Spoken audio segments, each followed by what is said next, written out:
Hi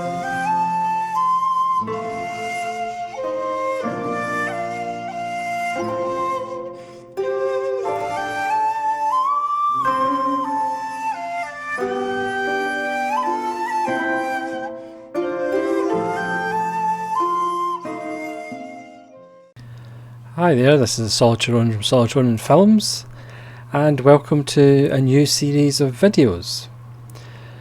For quite a little while I've been thinking of doing a ranking of my favourite films, but the thought of doing a top 100 or a top 125 or a top 150 or a top 373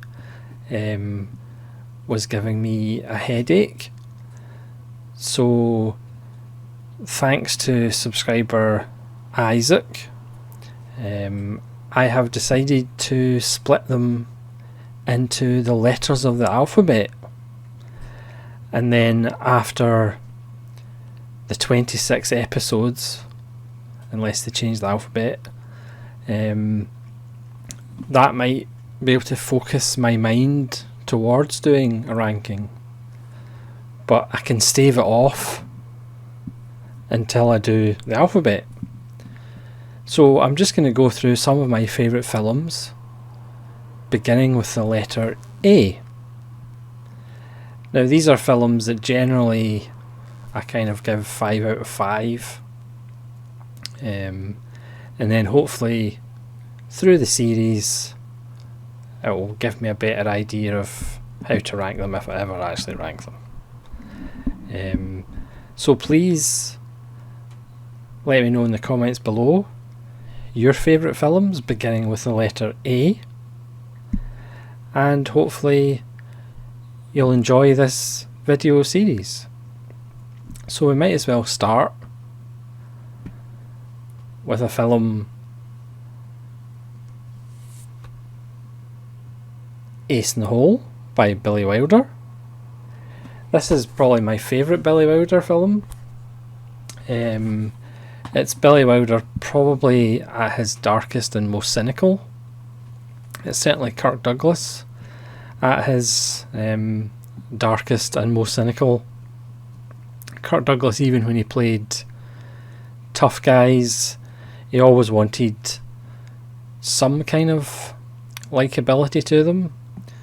Whereas his character in Ace in the Hole, there's pretty much no likability to him. There's nobody really to root for apart from the trapped miner. But you know he's literally just a pawn in the greater entertainment. This was also known as the Big Carnival. For those who don't know, it's about a miner who's trapped, and a down on his luck newspaper man, played by Kirk Douglas, wants to take advantage of this,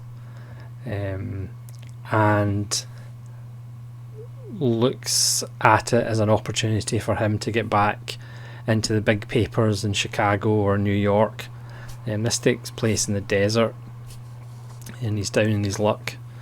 He has to beg to get a job in this rubbish little newspaper, but by stretching out the tragedy,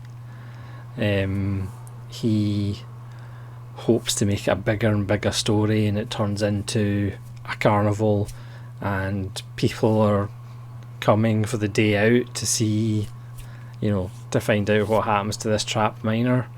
And he manipulates the local sheriff department who's up for re-election. He manipulates the experts that are supposed to kind of come in and rescue the miner, so he kind of persuades them to take the long way rather than going in quick. It's just a wonderful film, even though it's just completely cynical, and people might argue there's nobody to like, but Kirk Douglas's performance is just so fantastic as this scumbag, that there is a certain car crash appeal to it. It's black and white, it's shot in the blazing sun, You get the feeling of the heat through the screen when you're watching it. It's just a fantastic film. So Ace in the Hole is a pretty good way to start off my favourite films, beginning with the letter A. The next one is a pretty good follow-up as well. The Act of Killing, which for me might arguably be the best film of the millennium. It's that good. Do yourselves a favour and buy this and Look of Silence. You can get them in a double Blu-ray for like £7 in the UK. This is just a stunning documentary. I've done a random review on it. It's a film that you have to see it to believe it. It's about essentially the slaughter of about 2 million people in Indonesia in the 60s under the guise of getting rid of communism. It was supported by the West. In the United States, the headlines were actually quite cheering, the slaughter of millions of people. Josh Oppenheimer, the filmmaker, spent years getting to know these guys who took part in killings, and because it's the same regime that's in Indonesia, these guys are open about the killings, they're celebrated, they're celebrities, and he gets them to talk about the killings, he gets them to reenact the killings, because they were influenced by Americana, gangster movies, Elvis musicals. He gets them to recreate the murders in the style of gangster films, in the style of musicals. He gets them to reenact the burning of a village.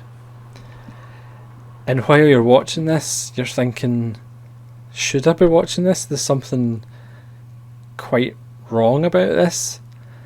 But then something happens at some point in the film, and it will just blow you away. It's one of the greatest moments in cinema history, and it can only be done by cinema. And the whole view of the film is just, it's gobsmacking. Werner Herzog and Errol Morris, two titans of documentary filmmaking, were blown away by it. So I cannot recommend The Act of Killing enough. Bizarrely, it's an E certificate, which is for educational, but it's a tough watch. I would watch the director's cut, which is about 2.5 hours. You might have to watch it in a couple of goes, because it is tough going, but it is rewarding for certainly something in history that I wasn't aware of, and unfortunately we don't seem to be learning any lessons from the slaughter throughout history. We just keep doing it. So that's The Act of Killing. Next on my favourite films, beginning with the letter A, is Atom Egoyan's masterpiece, The Adjustor. This is a wonderful film starring Elias Koteas as a loss adjuster, and it's better than what it sounds. He goes to people's houses doesn't go to the houses. Well, he goes to their houses after they've been burned down, and he reassesses the cost of getting their lives back together, what the value of the objects in their possession is. Meanwhile, his wife works for the censors, looking at pornography all day, looking at violence all day. But she has her mother who stays with them, who doesn't speak English, is interested in what her daughter does, so her daughter records the pornography and the violence for her mother to watch at home. Meanwhile, there's a very rich couple who the wife is a bit of a nymphomaniac and likes having these advanced sex games, and her husband, played by the wonderful Maury Shaken, has to arrange these things, like her dressed up as a cheerleader and having a whole football team. And Maury Shaken kind of obsesses and kind of fixes himself onto Elias Coates' family and their house, because they're the only tenants in this housing estate, this new housing development. So they want to, and under the guise of being a film crew, they want to shoot in Elias Coates' house. So his family is living in a motel, and it's the same motel where all of his clients stay. He puts them into this motel, and of course sometimes his services go beyond just loss adjusting. So it's just this heady mix of the idea of what's your life worth and the amount of possessions you have. A Goyen at his best doesn't really give you answers. It's got a brilliant Michael Dana score, who scored quite a lot of Goyen's early best films. I will be doing an Goyen top 10 at some point. And it's just such an intoxicating brew. Elias Coates is fantastic. Maury Shaken is just wonderful as this man trapped in this marriage. He loves his wife, he wants to make her happy, but he's lost. And it's just such a great film that probably slipped through the cracks. But The Adjustor, fantastic film. The next film is my favourite Scorsese film, and I think it's his best it's Scorsese's best Scorsese film. It's Age of Innocence. I know not a lot of people agree, but this is an absolute masterpiece. It looks gorgeous from the start. There's influences by Michael Powell with the full screen going red or the full screen going yellow. It's Scorsese's best use of narration by Joanne Woodward. It's fantastic. Daniel Day-Lewis is marvellous. Michelle Pfeiffer is in the performance of her career. Even Winona Ryder is actually good. It's about being trapped in a society where you can't actually get what you want. Daniel Day-Lewis is a rich socialite, but because Michelle Pfeiffer is trying to get a divorce from her husband, and even though the two want to be together, they can't be, as their society is fully aware of what's going on between them and make sure that they don't come together. I'm not a big romantic. I don't believe in this thing that cinema has of two people meeting within 5 minutes they're suddenly in love. But this is one film where I desperately want Daniel Day-Lewis and Michelle Pfeiffer to be together, but you just know that they can't be, and kind of that's what the film's about. It's mounted absolutely beautifully. Scorsese with his slow shots of all the meals and all the opulence and all the the artwork that these people surround themselves with, but inside they're still empty and they still need more. I mean, Daniel Day-Lewis gets all these books delivered to him, and he travels the world, and he can't get what he actually wants, and that's something we can all identify with. So The Age of Innocence, another one of my favourite films, beginning with the letter A. This might end up being quite a long video, I apologise. The next one is actually a modern film. The Age of Shadows by Kim Ji-woon. Kim Ji-woon is arguably the best director in the world at the moment. Apart from maybe Lanthimos, but that's just me. Age of Shadows, again, it's set in a period where I'm not really that familiar with. It's kind of the Japanese occupation of Korea. You know, there's more and more films about that coming out. And it's essentially about spies and loyalty. It's absolutely beautiful, ravishing cinematography,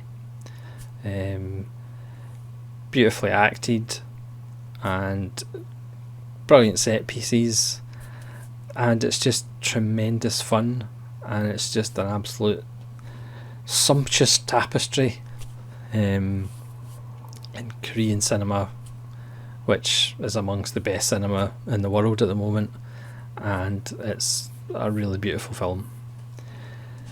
The next one is Agira Wrath of God by Herzog. This is a phenomenal film. It's one of those films that's almost like a dream for the characters within the film and when you're also watching the film. From the opening shots coming down, following the downside of a mountain as the Spanish, looking for the city of gold, are clunking armour, and it's hard to describe. It is more of an experience. The plot is really pretty simple. It's a bunch of Spanish looking for the city of gold and getting lost, dying, going mad on the way. It's essentially very similar to Apocalypse Now, but it's better than Apocalypse Now.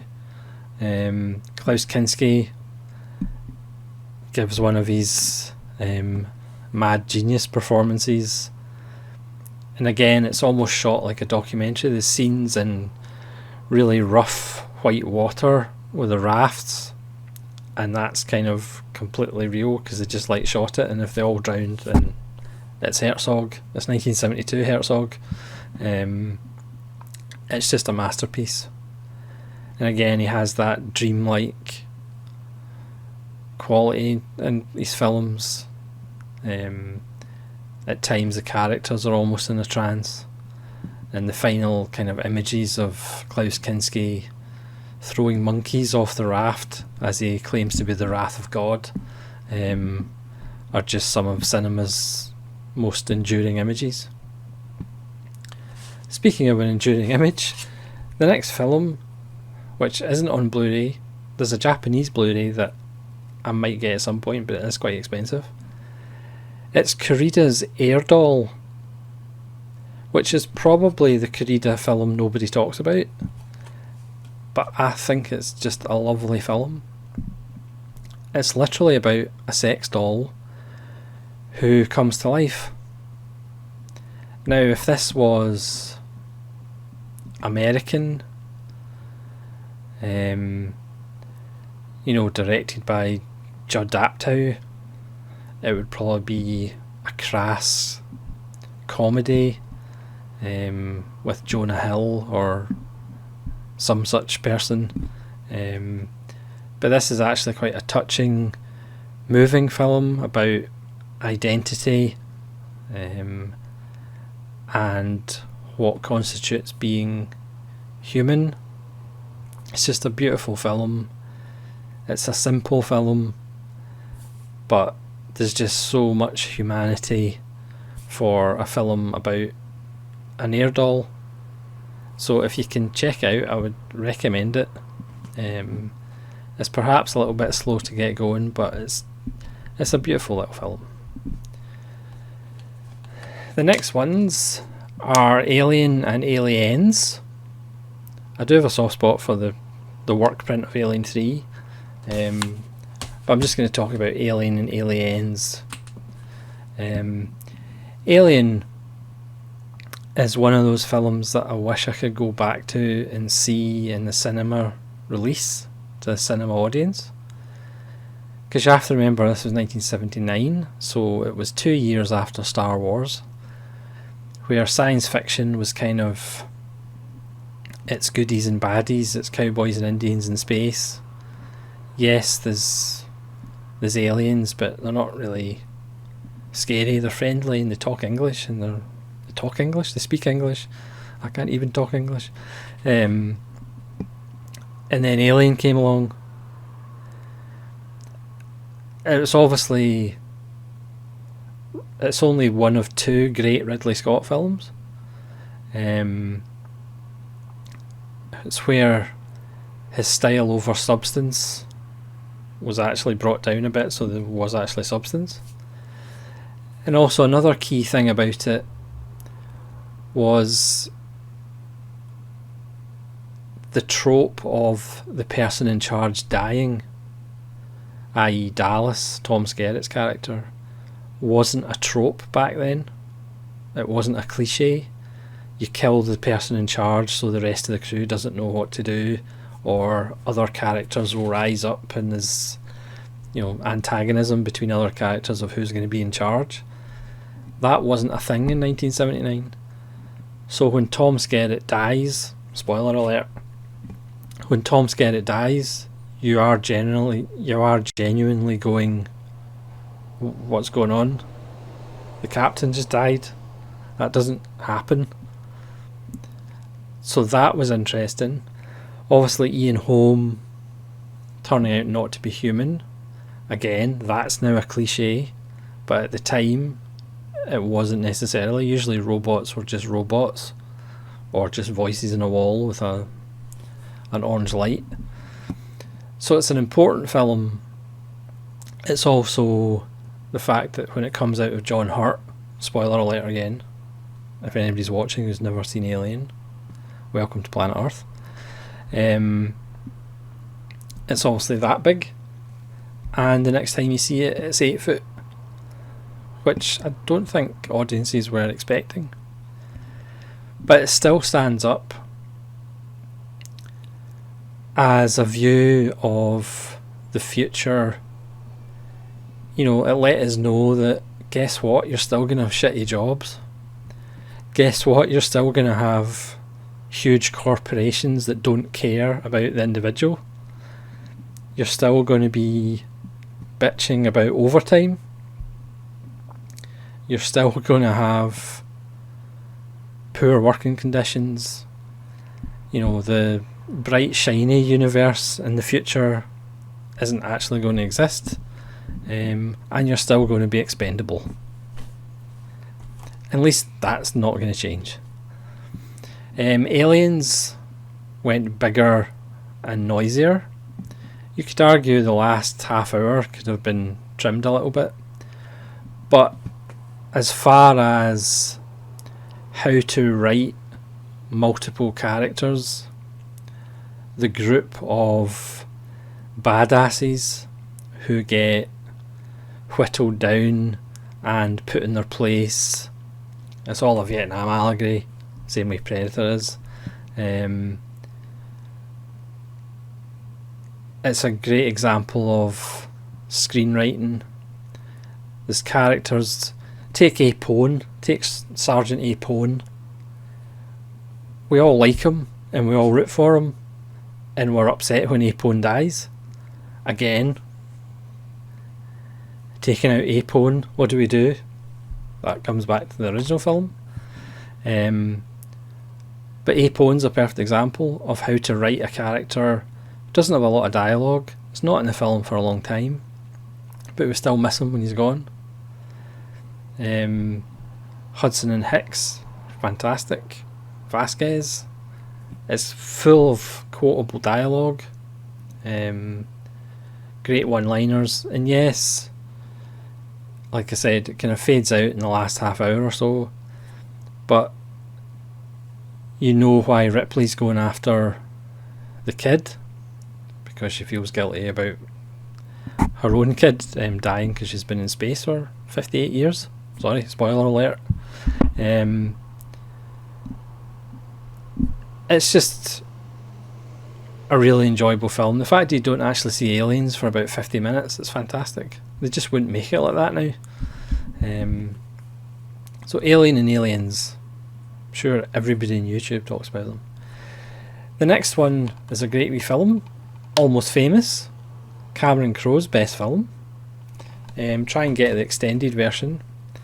This is a story of a young boy who loves music and decides to pretend to be a reporter and ends up going on the road with a rock and roll band.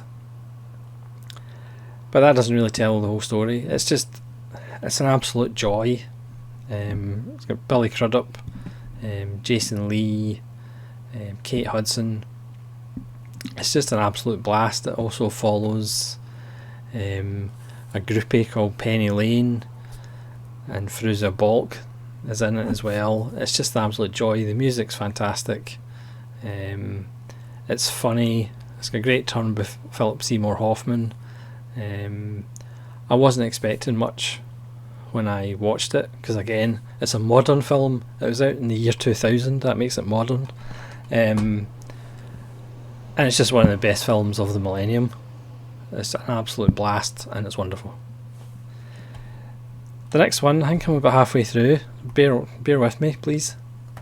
The next one is Hal Hartley's masterful Amateur, with Isabelle Huppert, Martin Donovan, Alina Lonesome. It's an absolute blast. If you're not familiar with Hal Hartley, get familiar with Hal Hartley. Hal Hartley was quirky before quirky was quirky. His dialogue is just wonderful. Isabelle Huppert plays a nymphomaniac ex-nun who's never actually had sex because she's choosy. And she comes across a man lying in the street, Martin Donovan, who has amnesia.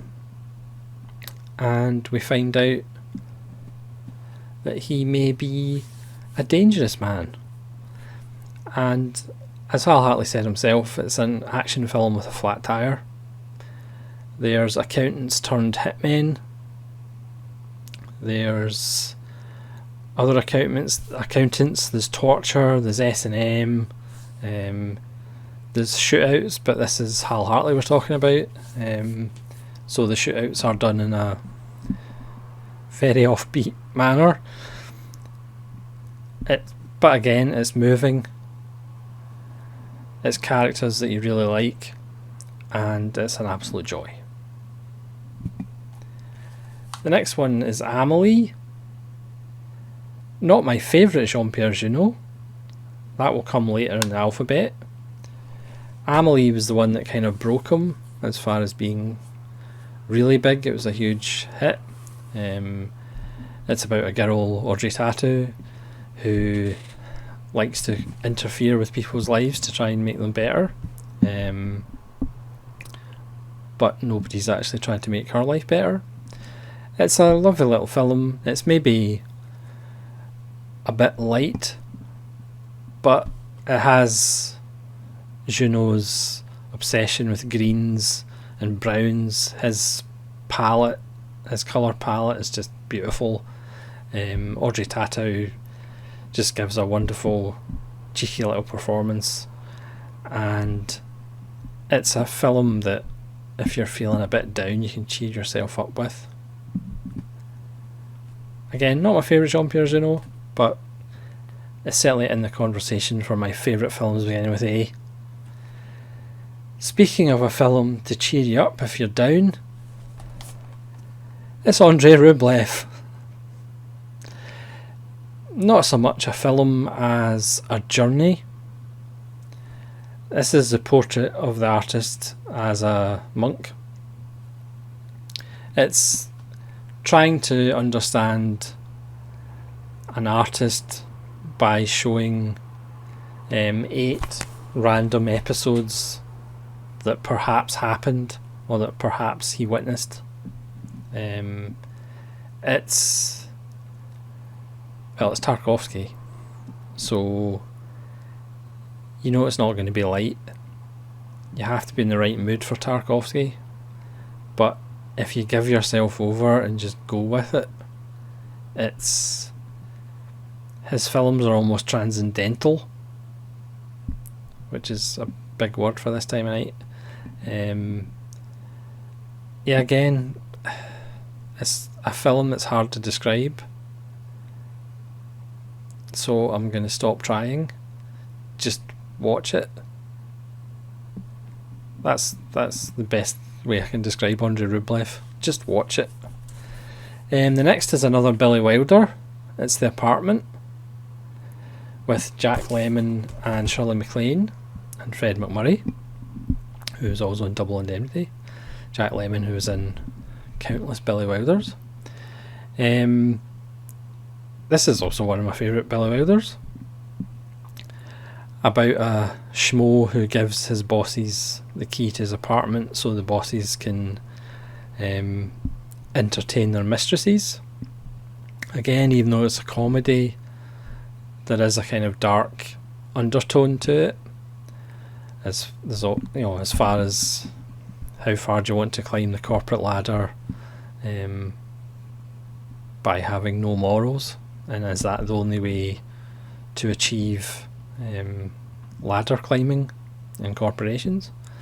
It's also got a heart. I mean, I know quite a few people say Billy Wilder films don't have a heart, but with the exception of Ace in the Hole, maybe, I think they all do have a heart. I know one of the critics said that Billy Wilder's so cynical he doesn't believe his own cynicism, but I don't think that's actually true. The Apartment's a wonderful film. I mean, personally, Some Like It Hot is not close to my favourite Billy Wilder film. In fact, I don't think I even put it in my top 10. The Apartment and Some Like It Hot is probably his most famous films, but The Apartment is, to me, is everything Some Like It Hot isn't. Not that Some Like It Hot's bad, but The Apartment is just really, really good. Another brilliant script by I.L. Diamond and Wilder. It's just fantastic. Jack Lemmon's wonderful. Shirley MacLaine's wonderful. Shot beautifully in black and white. It's fantastic. Next is Apocalypse Now, which has a final cut coming out soon, but I'm not actually sure what the final cut consists of. We have the original cut and the Redux. The original cut is the best one for me. The Redux adds some stuff that's just not really necessary. So again, I'm not sure what the final cut has. There was always this rumour that there's this Japanese cut that was like 5 hours long. But again, I don't know the running time of the final cut. Apocalypse Now is probably in the top 10 for war films, because again, it shows the insanity of it, specifically the insanity of the Vietnam War. Yes, it's big and it's sprawling and it's messy, but then that's kind of what war is. It's got a wonderful score. It looks beautiful. Martin Sheen's just gives it his all. Harrison Ford even turns up in a fresh-faced cameo. I maybe don't like it as much as I used to, because I have seen Come and See, but it's still an excellent film. and certainly deserving of being in this list. The next one is included in the Jean-Pierre Melville box set by Studio Canal, and that's Army of Shadows, his World War II resistance film set in 1942, following a kind of gang of resistance fighters who actually existed. Melville himself was in the resistance. I'm not exactly sure what he did or for how long. This is Melville's most brutal film, even though there's no real explicit violence. It's stomach churning, it will give you a kick in the gut, but it'll also make you sit after it and go, why aren't all films this good? It's his least stylized film. At times it's almost Bressonian, and the spareness of it. The colours are very muted. There's greys and greens and blues. Even when we see the seaside in one scene, the waves are very stormy and it's overcast. It's not the bright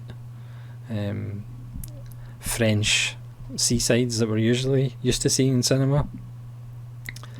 It's got a wonderful cast. Again, the story, there's no great plot to it. People are betrayed, people are arrested, people die, people escape. It's just a million miles away from the glamorisation of some films of the resistance, and I mean, this is the meat and potatoes resistance. This is, you don't know who to trust, and if somebody betrays you, you got to kill them, and are you up to that? Or did you just sign on for the adventure, but when the rubber hits the road, can you actually do terrible things to your fellow human beings? It's perhaps for some people it might be a little bit slow, but I think that build up just helps when it gets to the climax, and it's stomach churning, and it's just a masterpiece, and you know from the get-go that you're in the hands of a master. So that's Army of Shadows, which I would highly recommend. It's on Criterion, as well as being in that this excellent Melville box, which I would recommend as well. That kind of comes down in price every now and again on Amazon. I would highly recommend it. So the next one, don't worry, there's only 4 left. John Carpenter's Assault on Precinct 13. I saw this is one of those films that when I was younger and wasn't really into cinema seriously, I always liked. It's kind of like Good, the Bad and Ugly and Manhunter. You liked those films before you kind of knew what filmmaking was about and how serious you were getting into it. Assault on Precinct 13 is low budget.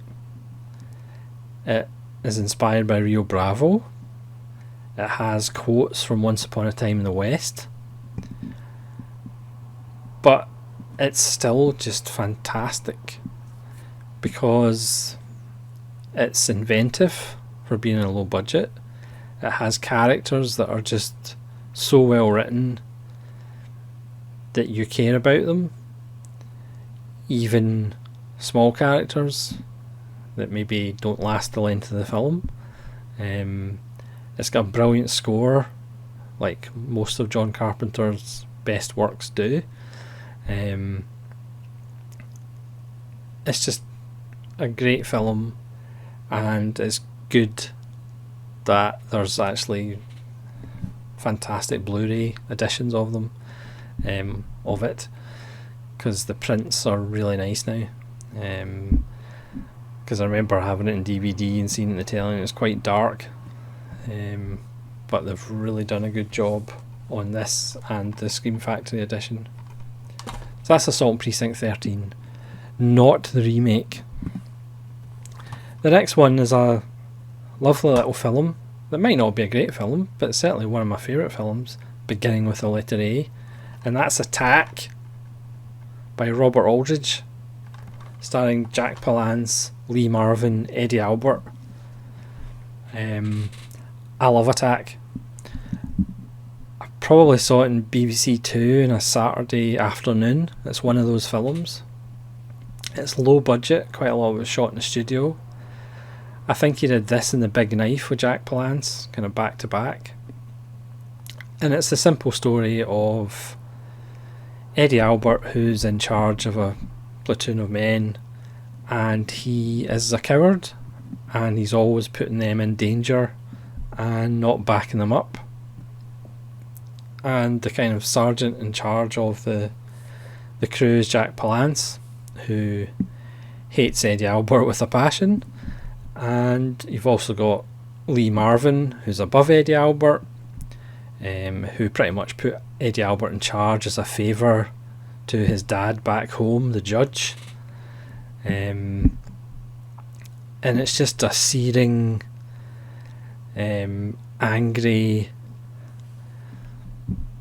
wonderful little film. There's a line where Jack Palance kind of says if Eddie Albert crosses him one more time, he's going to ram a grenade down his throat and pull the pin.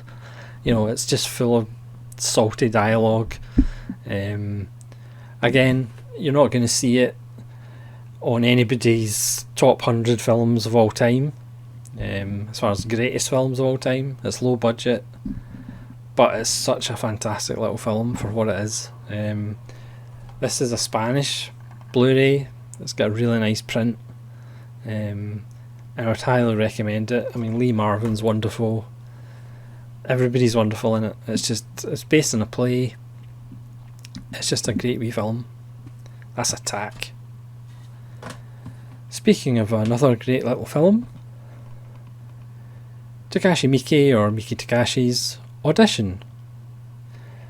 This is the one that blew him wide open. He had been making Japanese straight-to-video movies for years before he made Audition.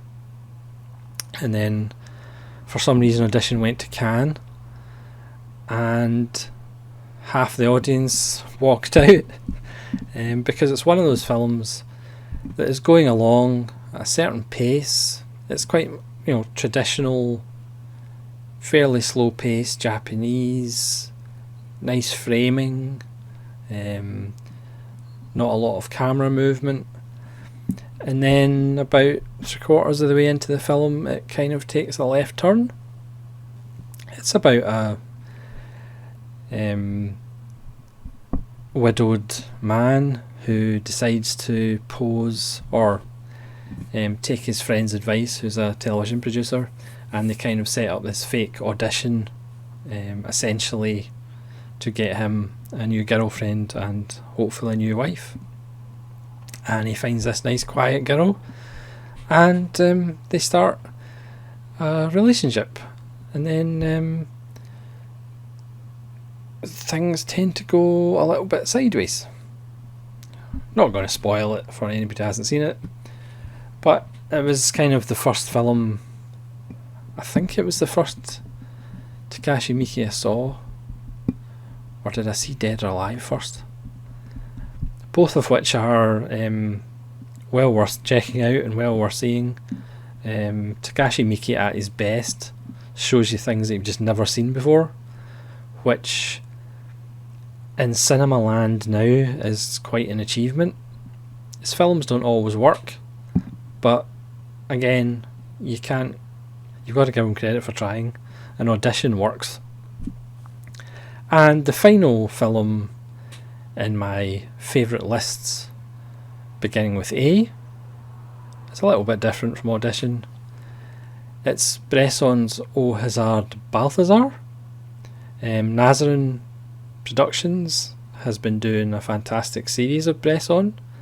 He does a really good job of explaining Bresson, because Bresson's not the easiest director to get a grasp of why he makes them so great.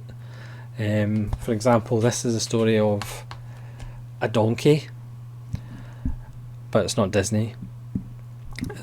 It follows a donkey through its life as it's passed from owner to owner, and how that owner treats the donkey throughout its life. But again, I'll leave a link to Nazrin Productions videos because he'll explain it way better than I would. Balthazar is... it's a wonderful film, but again, it's hard to describe. It's... again, Bresson just distills things down to almost a molecular level for human behaviour, and why we do the things that we do. Yeah, we're probably better off being donkeys. And on that bombshell, on that donkey shaped bombshell, thank you very much for watching. I know it's been a long video, and just think, there's 25 more of them. So please let me know in the comments below, what are your favourite films beginning with the letter A, and hopefully we shall see you for episode 2, which, spoiler alert, will be the letter B. Thank you very much for watching. This is Solitary Ronan saying farewell.